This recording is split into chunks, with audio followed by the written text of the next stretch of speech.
চাপা, একটু হাত চালিয়ে কর। বেগুনটা তাড়াতাড়ি দে। তোর মেজ দাওয়া ডালের সঙ্গে বেগুন ভাজা না পেলে মুখে ভাতই তুলতে চায় না। আজ তুই এসেছিস দেরি করে, জানিস তো সকালে সবাই স্কুলে যাবে, অফিসে যাবে। ডালটাও তো এখনো সাদলাসনি। আর একটা গ্যাস জ্বালা। আজ দীপা আবার বলেছে কুরকুরে আলু ভাজা চাই। আমি আলু কেটে দিচ্ছি, তুই কড়াটা চাপা। চাপা দি, ওর জন্য একটা মাছ ভাজা তুলে রেখেছ তো? না বাপু, ভুলে গেছি। বড় বৌদিও আজ আমাকে মনে করিয়ে দেয়নি। সব আমি ঝুলে দিয়ে দিয়েছি। অত তাড়া দিলে কি সব মনে থাকে? আর কটা দিন অপেক্ষা করো, পুজো আসছে। মা দুর্গার কাছ থেকে 8টা হাত আমি ধার চেয়ে নেব। তোমাদের বাড়িতে 10 হাত না হলে কাজ করা আমার সম্ভব হচ্ছে নি। সরো। ফাজলামো করিস না চাপা, তাহলে তো রাবণের কাছ থেকে তোকে 9টা মাথাও ধার নিতে হয়। 10টা মাথা না হলে সকলের সব কথা মনে রাখবি কি করে? যা বলেছিস, এই বাড়িতে সবার আলাদা আলাদা অর্ডার, এক একজনের এক এক রকম জিভ। জীব নয় দিদি, বলো নোলা। তোমরাও তো এবারের মধ্যেই পড়ো বৌমা।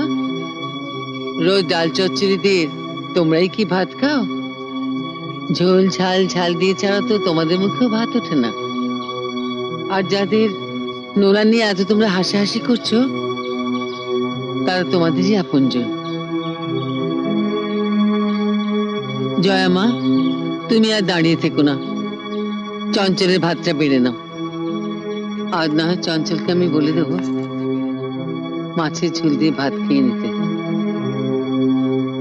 যাও।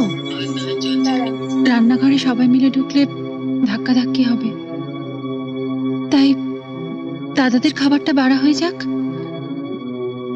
তারপর না হয় ওর খাবারটা বেড়ে নেবো মা।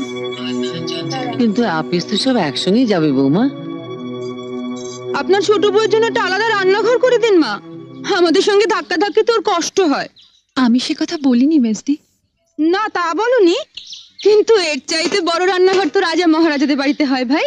ও কথা বলিসনি মেজো, ওর বাপের বাড়ির রান্নাঘর হয়তো সেই রকমই। আমাকে সবসময় বাপের বাড়ির কথা বলে খোঁটা দাও কেন দিদি? গরিব ঘরের মেয়ে বলে?